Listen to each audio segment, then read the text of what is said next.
से हूँ और ये जो वेराइटी इस कंपनी की जो वेराइटी है वो 80-85 गज की वेराइटी अपन ने दिया है। ये मध्य प्रदेश में पहली ऐसी वेराइटी है जो मात्र 80-85 दिन में खेत से बाहर होती है चुपाई के बाद, है ना। अभी तक अपन जो वेराइटी लगा रहे थे नासिक वेराइटी वो हो रही थी 80-85 दिन में खेत से बाहर, लेकिन आज अपन जो देसी मतलब देसी प्याज बोल सकते हैं अपन इसको, देसी प्याज में नासिक कलर रहेगा, 8 से 10 महीने तक स्टोर कैपेसिटी रहेगी इसकी, और ये वेराइटी आप 80 से 85 दिन में रोपाई के बाद में निकाल सकते हैं, है ना। अब अपन इसकी बात करते हैं शुरू से, तो अपन नर्सरी से चलते हैं। अगर अपने को किसी भी चीज़ की नर्सरी अगर डालना है, कोई सा भी सीड हुआ वो वेजिटेबल में सब चीज़ आ जाते हैं सब्जी भाजी में, तो वो जिसकी भी नर्सरी डालते हैं थोड़ी सी ढालू जमीन करें, उसकी ढालू जमीन टाइप में डालें ताकि उसमें पानी इकट्ठा ना होना चाहिए। क्या होता है बहुत सारी बार ये होता है कि अपन इधर से पानी देते हो नीचे की जायज में इकट्ठा हो जाता है, तो वो वहाँ जाके वो नर्सरी अपनी खराब हो जाती है और फिर बाकी ऊपर से ही रहता है। ये चीज़ उसकी पानी की निकासी होना चाहिए। जैसे अपन अगर क्यारा बना रहे हैं तो क्यारे की लास्ट में निकासी होना चाहिए, उसमें पानी बहता हुआ निकल जाना चाहिए, ठीक है। अपन नर्सरी में, और दूसरी बात प्याज की या किसी भी चीज़ की नर्सरी अगर डालना है, आपने बहुत सारी बार देखा होगा कि जो नर्सरी अपन डालते हैं उस नर्सरी में चोपने लायक नहीं होता है बहुत दिन तक। आप बोलते हो फिर जो वो लेट चोपना है, यार ये लेट हो रहा है, अभी हुआ ही नहीं, अभी तो तैयार है ना, वो तैयार होना वो नहीं होता है। क्या होता है अपन जब नर्सरी डालते हैं तो उसकी जो नर्सरी डालना है वो थोड़ी सीधी डालना है।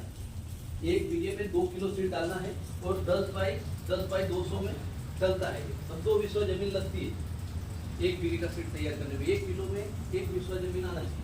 तो आपका नर्सरी बिल्कुल सही स्टार्ट रहेगी, उसमें बहुत सीधा रहेगा, वो जल्दी बन जाएगा पौधा। आप 40 से 45 दिन में आप वो पौधे को बना सकते हो, चौपाई लायक हो जाएगा वो।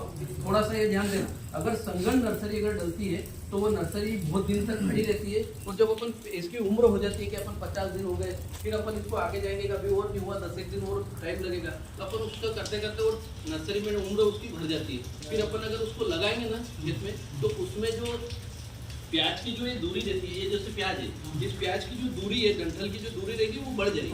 तो फिर आपके यहाँ फिर एक शिकायत आएगी कैप्सूल की।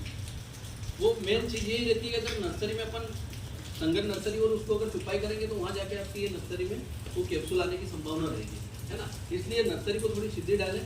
और जब आप मेरे को एक चीज़ बताएं कि आप जब नर्सरी को ट्रांसप्लांटिंग करते हो खेत में, नर्सरी में से खेत में, तो आप कितने लोग ऐसे हैं जहाँ पे अपन नर्सरी को ट्रांसप्लांटिंग करते हैं तो उसमें दवाई डालते हैं पहले नर्सरी में?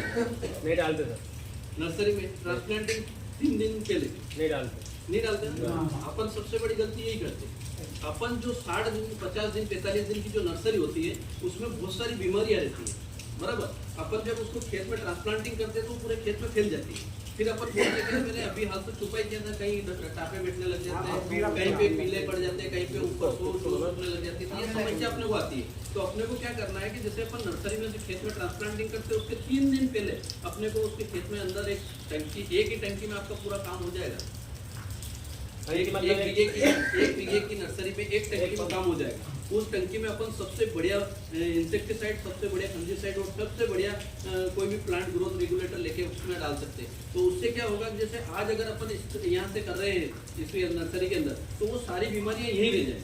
जब आप खेत में ट्रांसप्लांटिंग करोगे तो वो बीमारियाँ फिर अपने वहाँ पर तक नहीं आएंगी, बराबर। आयरन समझ मेरी बात है। उससे क्या रहेगा कि आपको 1 महीने तक टंकी तोड़ने की जरूरत नहीं है, मेरी गारंटी।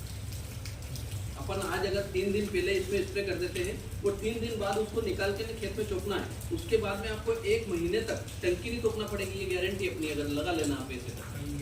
हाँ,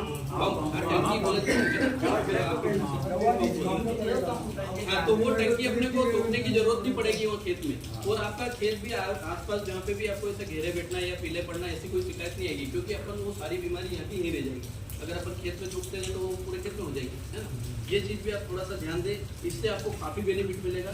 दूसरी बात, जब आप खेत में नर्सरी से खेत में ट्रांसप्लांटिंग करते हैं प्याज, है ना, तो उसको ट्रांसप्लांटिंग करते से आप जैसे ही करें और इधर निकाला और उधर चोप दिया, यही करते हैं अपन, जो और कुछ करते हैं। अब मैं आपको एक चीज़ और बताता हूँ, यहाँ पे बहुत छोटी छोटी चीज़ें हैं जो प्याज में कोई बड़ी भरी बात नहीं है, लेकिन इस प्याज को जब यहाँ से निकाल रहे अपन उधर डाल रहे हैं खेत में, तो यहाँ से निकालने के बाद जैसे आज कल अगर अपने को लगाना है, आज 4 बज रही 3 बज रही है, यहाँ से नर्सरी में से निकाल के इसको यहीं रख दो, 1 नाइट रोक लो उसको, निकालने के बाद 1 रात रोक लो।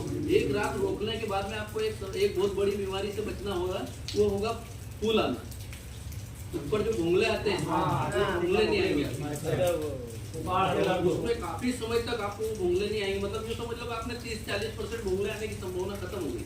अब वो भी बताता हूँ कि जो आपने अगर यहाँ से डायरेक्ट वहाँ पे लगा लिया तो वो क्या रहेगा, जैसे ही वहाँ लगाया ना आपने पानी दिया तो वो ऐसा कैसे चालू हो जाएगा, उसकी मतलब कमर नहीं टूटती, उसकी कमर नहीं टूटती। अगर कमर टूटती है ना तब जाके वो फिर नहीं चलेगी, फिर उसमें आपको भूंगले आने की संभावना नहीं रहेगी।